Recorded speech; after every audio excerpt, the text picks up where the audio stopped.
Parshas Vayeishev. This week's Parsha is mainly about Yosef. And it begins with Yosef describing some dreams and provoking jealousy in his brothers. His dreams were clear allusions to whether it's his aspiration or his destiny that he would be ruling over his brothers. His brothers didn't take it kindly, and they resented him for it, the Torah says so explicitly. And it was so bad that when Yaakov sends Yosef to check up on his brothers who were shepherding his flock, they said, look at this. I'm on, this is 37:19, Lamed Zayin Yutes. So they say, Vayimru ish el achiv. So one said to the other, Hinei balach halamos halozeh ba. Look at that. The dreamer is coming. V'atol l'chuv nargeo. Let's go kill him. V'nashlicheu b'achar boros. We'll throw him into one of the pits. V'amarnu chaya ra'a achalasu. And we'll say, a wild animal killed him. V'nira ma'yul chalomosav. And we'll see what'll be with his dreams when that happens. Now I'm on Chaf Aleph, that's verse 21. Vayishma Ruvain. Ruvain hears this. Vayatzileu mi'adam. And he saves Yosef from their hands. Vayomer lo nakenu nafesh. He says, no, we're not going to kill him. Vayomer lehem Ruvain. And Ruvain said to them, Al tishpechu dam. Don't spill blood. Hashlichu oso al habor hazeh. Asher bamidbar. Cast him into this pit that's in the desert. Meaning it's isolated. There's no one around. There's no one who's going to save him. And don't set a hand on him. And then the Torah comments on what Ruvain had just said. We're shifting out of a quote from Ruvain, even though it's in the same verse. But now it's the Torah making an observation. It says, Lama'an, why did Ruvain do this? Lama'an hatzilo somi adam ashibo alaviv. So he said this not to leave him, not to abandon him in the desert, but rather to save him from their hands and to return him to his father, meaning Yosef, to return Yosef to his father. So Yosef comes, they take off his notable coat, his striped coat, and Nauman Chavdala, that's 24, Vayikochuhu, they took him, Vayishlichu so habora, and they tossed him towards the pit. And then the Torah observes, Vahabor reik ein bo mayim. The pit was empty, it had no water. So we've mentioned this in the past. We're looking at it from a slightly different angle this week. Vahabor reik ein bo mayim. Rashi, uncharacteristically, explicitly states the question. Mimashma, this is on Pasuk Chav Daled, verse 24. Mimashma shene'emar v'habor reik, from the implication of the words v'habor reik, the pit was empty. Eni odea she'en bo mayim. Don't I know that it has no water? If it's empty, it has no water. Ma tamid lo mar ein bo mayim. So why are you telling me? If you tell me the pit was empty, why do you have to tell me that it had no water? Mayim ein bo, it had no water. But avon nechashim v'akrabim yesh bo. Quoting Gemara and Shabbos, says it didn't have water, but it did have snakes and scorpions. Now, where do Chazal, the Gemara and Shabbos, where do they get this from? So first of all, structurally, this is called a miut achar miut, that is a limiting description, limiting words, which is habor reik, so that's excluding everything. But then there's another miut, ein bo mayim, it had no water. So the implication is it did have something else. Now the rabbis talk about how do we know is nachashim v'akrabim. It was snakes and scorpions. That's a separate question. But my Rabbi, Rav Ahron Soloveichik, talked about the implications on a spiritual level of this observation. And this is based on a statement of the rabbis that a frequent metaphor for Torah is mayim, is water. Ein mayim ela Torah. So if Torah is water, so we're talking about in a symbolic way or an emblematic way, mayim ein bo, if it has no water, nechashim v'akrabim yesh bo, it has snakes and scorpions.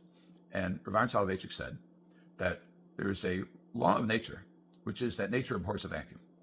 That's how vacuum cleaners work. Create a vacuum and things get sucked into it because nature abhors that vacuum. Can't stand having a vacuum. This is the turn of the phrase. So if you think that you can have nothing in place of Torah, you're mistaken. This is what Rav Ahron said. If you don't have Torah, you're going to have spiritual snakes and scorpions. If you don't have Torah, it's not that you're going to have an absence of morals. It will be immoral. That with which you fill the space that would have been occupied with Torah is going to be negative. It's going to be spiritual snakes and scorpions. It's not that there isn't wisdom in the world among non-Jews as well as Jews. There is. And that wisdom is referred to as chachma. And Chazal say, the rabbis, the sages say, chachma bagoyim tamin. If somebody says that there is wisdom among the nations of the world, believe him. Ha'omer Torah bagoyim al tamin. But if someone claims that there's Torah among the nations of the world, don't believe him. And what does that mean? It means that there's a lot of wisdom out there, but there are a lot of competing priorities. And if we don't get straight how to resolve those competing priorities, then we're going to get it wrong, and then it will be corrupt. And we see this day in and day out. We see it with questions of what steps is this army allowed to take when the enemy uses other human beings as human shields. What kind of attacks are permissible, what are not? Under what circumstances are you allowed to jeopardize human life? Under what circumstances are you not?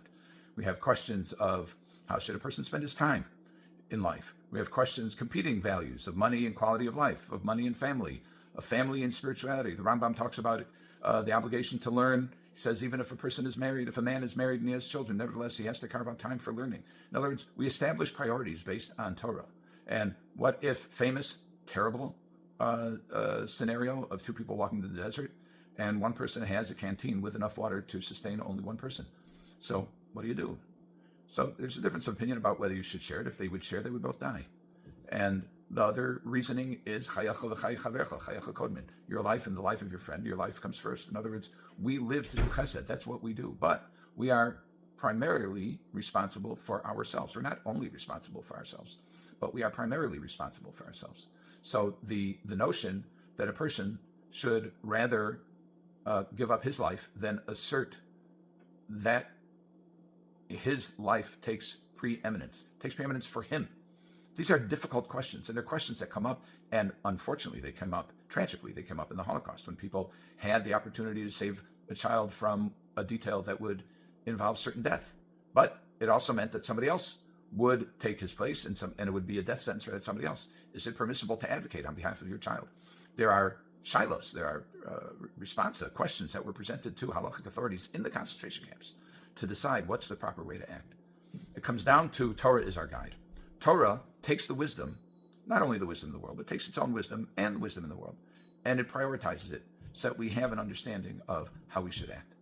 And if we don't have Torah, then what we have is spiritual snakes and scorpions. And people can make all kinds of high-minded comments about how this is right and this is wrong, and how people should be doing this and people should not be doing this. We hear it all the time. We hear it every day. We're almost immune to it. And we think it's politics. It is politics. But at its core, it's a question of values, and it's a question of morality. And if you have Mayim, if you have Torah, you have morality. And if you don't have Torah, then you have spiritual snakes and scorpions. Sometimes the snakes and scorpions come dressed in the garb of Torah, and when it's not. And that's particularly dangerous. But the bottom line is, just like the physical nature abhors a vacuum, so spiritual nature abhors a vacuum. And if we don't fill that vacuum with Torah, it will be filled with snakes and scorpions, spiritual snakes and scorpions. So let's fill it with Torah. Have a good Shabbos.